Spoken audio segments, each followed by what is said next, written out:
So there's the receptive mode of your inner being, and there is the receptive mode of trouble and torment. And so if you're in that high-flying, in tune with pure positive energy mode, and it feels like exhilaration, it feels like passion, it feels like love, it feels like interest, it feels like clarity, it feels like sureness and certainty. It feels so good. And as it unfolds, it feels gooder and gooder and gooder and gooder and gooder. You recognize that, don't you? And if you're overwhelmed, or if you're defensive, or if you're angry, and you feel inspiration, Esther remembers many years ago, she and Jerry had been wandering around a parking lot. It was maybe the first month that they were together.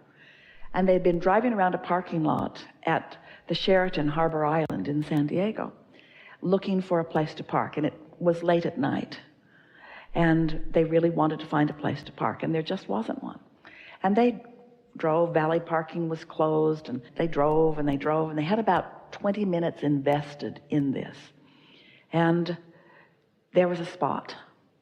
And Esther's driving, and she went to nose in it, and a car that had already passed it is now backing up to it. And he gets out of his car and bangs on Esther's window and demands that this is his parking place. And Esther really felt like it was hers. She was there first. She was nosed in. She had parked the car, and he wanted her to back out. And he said, "Couldn't you see that I was about to reverse into that place? I had passed it, and I was going to reverse into it." Well, he had passed it a long time ago. So Esther backed out, and he pulled in, and Jerry and Esther went to bed after another 20 minutes of waiting for another parking place. And in the morning, when they got into the car to leave the parking place, Esther drove past where that car was, and it was still sitting there, but all 4 tires were flat. And Jerry looked at Esther and he said, "You didn't." Esther said, "I did." Felt really good, too. He had it coming. In other words, she had actually put herself in her bed before she received that inspiration. Just seemed like the best idea she'd ever had. She knew Jerry wouldn't go along with it, so she got dressed, took a nail file. She didn't puncture the tire, she just used it on the valve. Snuck down, let the air out of all 4 tires. And it felt like a really good idea until she saw Jerry's face. He wasn't proud of her. He was in a different receptive mode. So what we're getting at is, the guy did have it coming.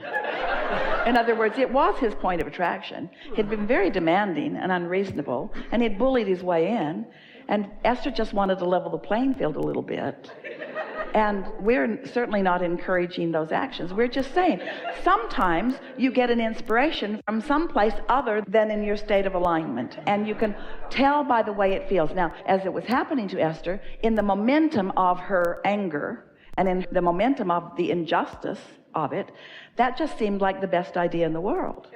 When she's in alignment, that doesn't seem like a very good idea. It was almost the last bad thing Esther ever did.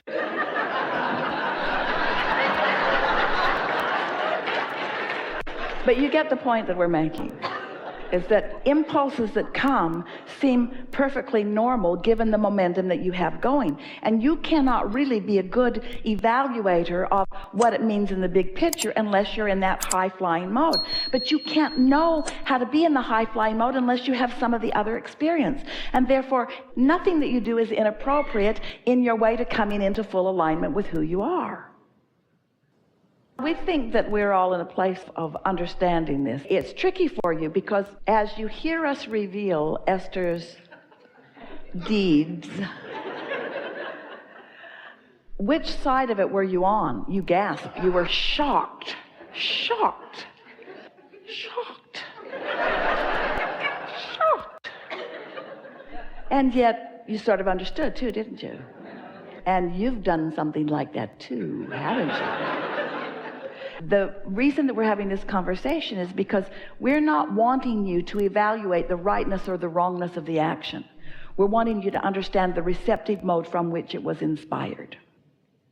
And we're wanting you to understand that you cannot regulate, you cannot prosecute, you cannot execute, you do not have control over the receptive mode of others. You do not have control over what they do, and you can't stop the momentum. You can't get into a guarded enough place as an individual or as a society to stop unwanted momentum. But you can have your personal experience, and your personal experience with who you are. You can come into a clearer space. You can move yourself gradually and steadily into the receptive mode where all of your power is. And we want you all to know that in that receptive mode of your source energy, the leverage of energy, this is the energy that creates worlds. You can grovel around and let air out of tires and bicker over parking places and such in your physical world, but that's not who you are. You were born to come into alignment with the fullness of who you are. And when you do, then that's the current that you are riding. And we think that that's what you are so angry about, is that you know that there is that current that you can ride when often you're riding another current. But you can't do anything about momentum that's already in motion. That's really the point of all of this conversation. You can't do anything about momentum that is in motion other than allow it to play itself out. So we have a visual for you. So envision a plane taking off. So it's on the runway and it's gathering speed and it takes off and it gradually gets itself up to 35,000 feet. So you can sort of see this gradual. And now think for a moment about the momentum of that.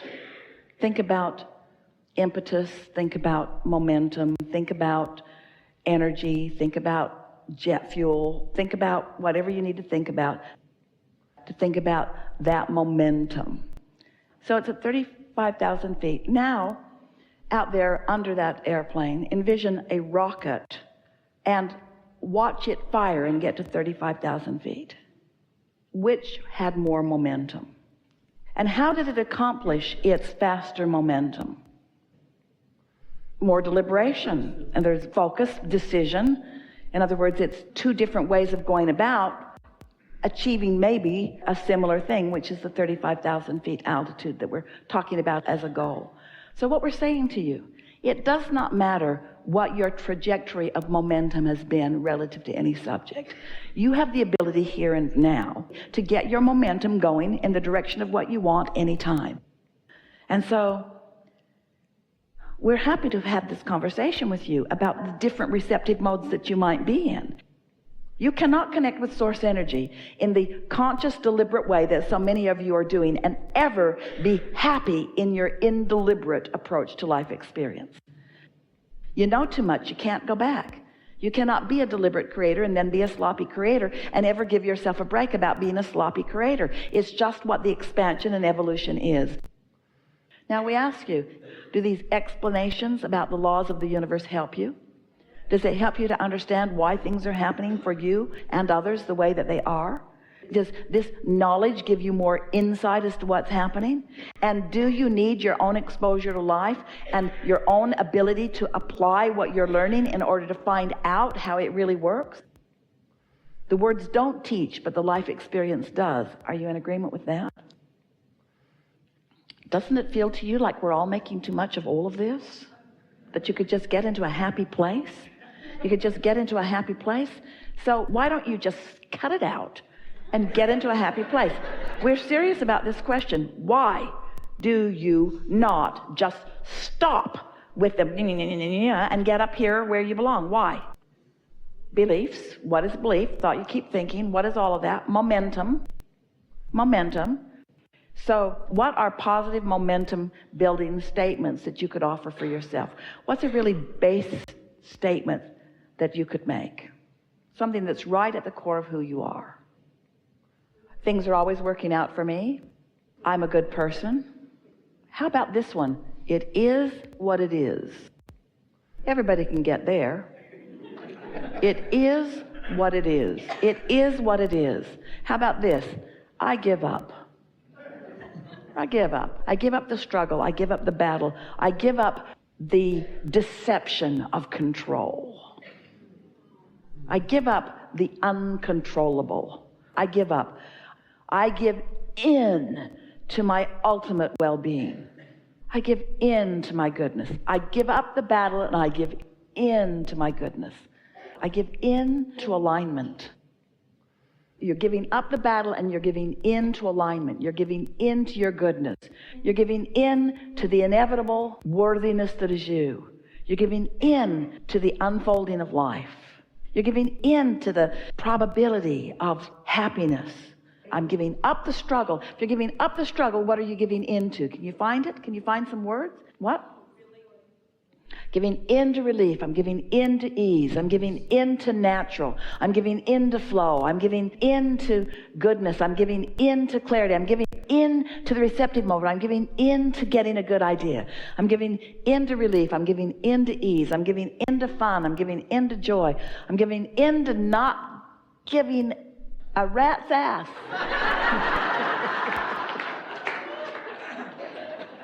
about what anybody else thinks about anything. I'm giving in to my alignment. I'm giving into my connection. I'm giving up the struggle. I'm giving up the battle. I'm giving into ease. I'm giving into power. I'm giving into clarity. I'm giving into a nap. I'm giving into sleep. I'm giving into rest. I'm giving into feeling good. I'm giving into happy. Play this game with yourself.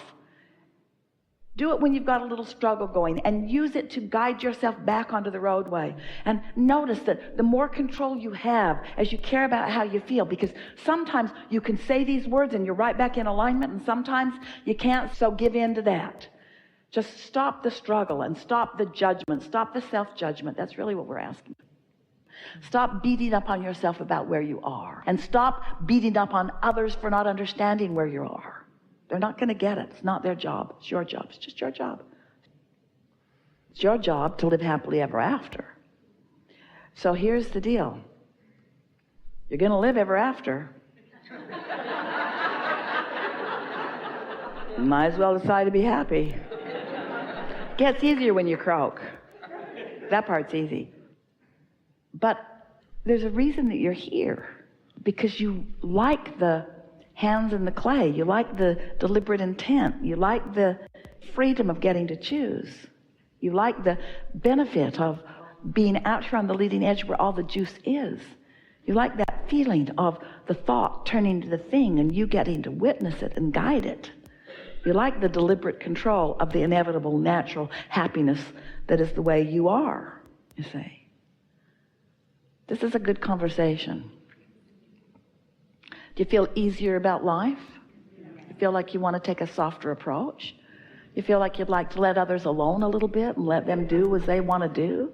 You feel like you're ready to give up the control, to give in to the inevitable, to allow the well-being to be, to let the earth spin in its orbit, to let your heart pump on its own tonight? Oh, got to set my alarm. Got to keep that heart pumping. Got to keep that blood flow. I got to metabolize. Oh man, I got a long list of things I got to do. Earth in orbit, sun coming up, water moving around the planet, seeds turning to crops. The animals have to keep propagating. Plants have to keep being. Have such responsibility. You don't, do you? The well-being is so dominant. You just have to find your place in it. And your place in it is not in struggling to maintain it. It's maintaining. Your problems will maintain your solutions. And your questions will maintain your answers. And collectively, you are all of such benefit to one another. You're eternally living. You might as well live happily ever after, yeah?